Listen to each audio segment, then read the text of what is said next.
வணக்கம்.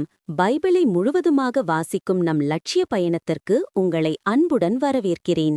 இன்று நாம் நீதித்தலைவர்கள் நூலில் 1வது அதிகாரத்தை வாசிக்க இருக்கிறோம். இதுவரை நாம் மொத்த நூல்களில் 17.75% நூல்களை வாசித்து முடித்துவிட்டோம். இன்னும் சில நூல்களை முடித்தால் நம் பயணம் வெற்றிகரமாகும். இன்றைய வாசிப்பின் மூலம் அந்த இலக்கை இன்னும் முன்னோக்கி நகர்த்துவோம். வாங்க தொடங்குவோம். அதோனிபெசக்கின் மீது இஸ்ரயேலின் வெற்றி. யோசுவா இறந்தபின் இஸ்ரயேல் மக்கள் ஆண்டவரிடம், யார் கானானியருக்கு எதிராக சென்று எங்கள் சார்பாக முதலில் அவர்களுடன் போரிடுவர் என்று கேட்டனர். ஆண்டவர், யூதா செல்வான், இதோ அவன் கையில் நிலத்தை கொடுத்துள்ளேன் என்றார். யூதாவின் மக்கள் தம் சகோதரராகிய சிமியோனின் மக்களிடம், எங்களுடன் எங்கள் நிலப்பகுதிக்குள் வாருங்கள், கானானியருக்கு எதிராக நாம் போரிடுவோம், நாங்களும் உங்கள் நிலப்பகுதிக்குள் உங்களுடன் வருவோம் என்றனர். சிமியோனின் மக்கள் அவர்களுடன் சென்றனர். அவ்வாறே யூதா போரிட சென்றபொழுது ஆண்டவர் கானானியரையும் பெரிசியரையும் அவர்களிடம் ஒப்படைத்தார். அவர்கள் பெசக்கில் 10,000 பேரை கொன்றனர். அதோனி பெசக்கை பெசக்கில் கண்டுபிடித்து அவனை எதிர்த்து போரிட்டு கானானியரையும் பெரிசியரையும் அவர்கள் வீழ்த்தினர். தப்பியோடிய அதோனி பெசக்கை அவர்கள் துரத்தி சென்று பிடித்து அவனுடைய கை கால்களின் பெருவிரல்களை துண்டித்தனர்.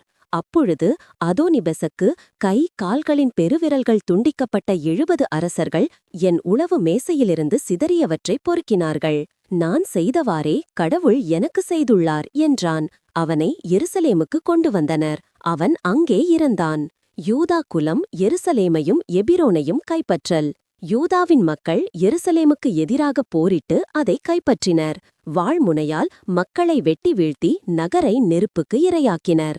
பின்னர் யூதாவின் மக்கள் மலைநாட்டிலும் நெகேபிலும் மலை அடிவாரங்களிலும் வாழும் கானானியருக்கு எதிராக போர் புரிய சென்றனர். யூதாவின் மக்கள் கிரியத்து அர்பா என்று முன்னர் அழைக்கப்பட்ட எபிரோனில் வாழ்ந்த கானானியருக்கு எதிராக சென்றனர் என்றதாகும். அவர்கள் சேசாய், அகிமான், தல்மாய் இனங்களை தோற்கடித்தனர். ஒத்னியேல் தெபீர் நகரை கைப்பற்றல். அங்கிருந்து தெபீர்வாழ் மக்களுக்கு எதிராக சென்றனர். தெபீரின் முன்னாள் பெயர் கிரியத்து சேபேர் என்பதாகும். காலேபு கிரியத்து சேபேரை தாக்கி கைப்பற்றுபவருக்கு என் மகள் அக்சாவை மனைவியாக அளிப்பேன் என்றார். காலேபு கெனாசின் மகனுமாகிய ஒத்னியேல் அதை கைப்பற்றினார்.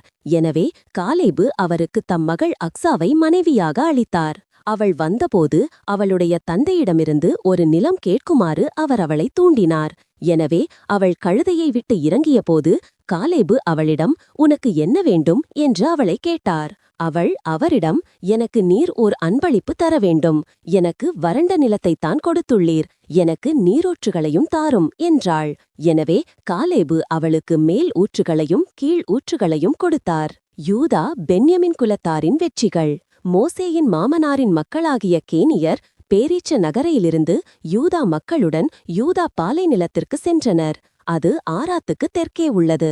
அவர்கள் அங்கு சென்று அங்கிருந்த மக்களுடன் வாழ்ந்தனர்.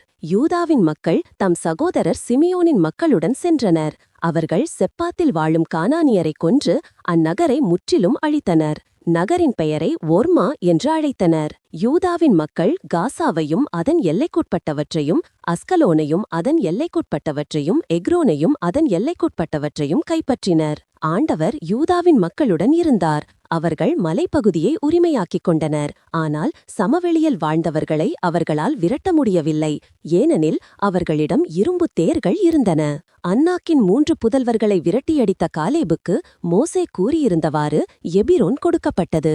எருசலேமில் வாழ்ந்த எபூசியரை பென்யமின் மக்கள் விரட்டவில்லை. இந்நாள் வரை எபூசியர் பென்யமின் மக்களுடன் எருசலேமில் வாழ்கின்றனர். யோசேப்பு பெத்தேலை கைப்பற்றுவதற்கு இறங்கினர். யோசேப்பின் வீட்டார் பெத்தேலுக்கு எதிராக சென்றனர். ஆண்டவர் அவர்களுடன் இருந்தார். யோசேப்பின் வீட்டார் பெத்தேலை உளவு பார்த்தனர். இந்நகரின் முன்னாள் பெயர் லூசு என்பதாகும். ஒற்றர்கள் ஓர் ஆள் நகரிலிருந்து வெளியே வருவதைக் கண்டனர். அவர்கள் அவனிடம், தயவு செய்து நகரின் நுழைவாயிலை காட்டு, நாங்கள் உனக்கு கருணை காட்டுவோம் என்றனர். அவனும் அவர்களுக்கு நகரின் நுழைவாயிலை காட்டினான். அவர்கள் நகரை வாள்முனையில் தாக்கினர். ஆனால் அவர்கள் அந்த ஆளையும் அவன் குடும்பம் முழுவதையும் தப்பிச் செல்ல விட்டு விட்டனர். அந்த ஆள் இத்தியரின் நாட்டுக்கு சென்று ஒரு நகரை கட்டி எழுப்பினான். அதற்கு லூசு என்று பெயரிட்டான். அப்பெயர் இந்நாள் வரை நிலவி வருகின்றது. இஸ்ரேலால் துரத்தியடிக்கப்படாத மக்கள் பெத்சானையும் அதன் சிற்றூர்களையும் தனாக்கையும் அதன் சிற்றூர்களையும் தோர்வாழ் மக்களையும் அவர்களின் சிற்றூர்களையும் இபிலயாம் வாழ் மக்களையும் அவர்களின் சிற்றூர்களையும் மெகிதோவாழ் மக்களையும் மனாசேயின் மக்கள் முறியடிக்கவில்லை. கானானியர் அந்நிலத்தில் தொடர்ந்து வாழ்வதில் உறுதியாக இருந்தனர். இஸ்ரேலர் வலிமை பெற்றதும் கானானியரை அடிமை வேலைக்கு அமர்த்தினர். ஆனால் அவர்களை முற்றிலும் விரட்டவில்லை. எப்ராயிமின் மக்கள் கெசேரில் வாழ்ந்த கானானியரை விரட்டவில்லை. கானானியர் கெசேரில் அவர்களிடையே வாழ்ந்தனர். கிற்றரோன் வாழ் மக்களையோ நகலோல் வாழ் மக்களையோ செபுலோனின் மக்கள் விரட்டவில்லை. கானானியர் அவர்களிடையே வாழ்ந்தனர். அவர்கள் அடிமைகள் ஆயினர். அக்கோவாழ் மக்களையும் சீதோன் அக்லாபு அக்சீபு எல்பா அப்பீகு இரகோபு வாழ் மக்களையும் ஆசேரின் மக்கள் விரட்டவில்லை. ஆசேரின் மக்கள் அந்நாட்டில் வாழும் கானானியரிடையே வாழ்கின்றனர். ஏனெனில் அவர்கள் அவர்களை விரட்டவில்லை. நப்தலியின் மக்கள் பெத்சமேசு வாழ் மக்களையும் பெத்தனாத்து வாழ் மக்களையும் விரட்டவில்லை. அந்நாட்டில் வாழும் கானானியர் பெத்சமேசு வாழ் மக்கள் பெத்தனாத்து வாழ் மக்கள் ஆகியோரிடையே வாழ்கின்றனர். எமோரியர் தான் மக்களை சமவெளிக்கு இறங்க விடாமல் மலை நோக்கி செல்லுமாறு நெருக்கினார்கள்.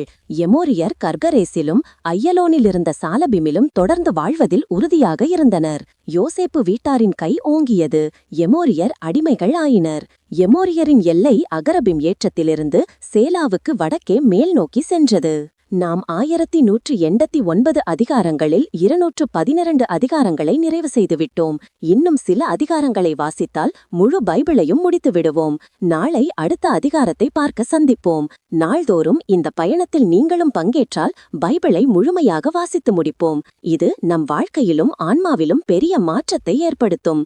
இந்த பயணம் உங்களுக்கு நம்பிக்கையையும் சமாதானத்தையும் கொடுத்தால் இந்த வீடியோவை லைக் செய்யவும் சப்ஸ்கிரைப் செய்யவும் மறக்க வேண்டாம். பகிர்ந்து மற்றவர்களையும் இந்த பயணத்தில் சேருங்கள். நாளை மறக்காமல் வாருங்கள்.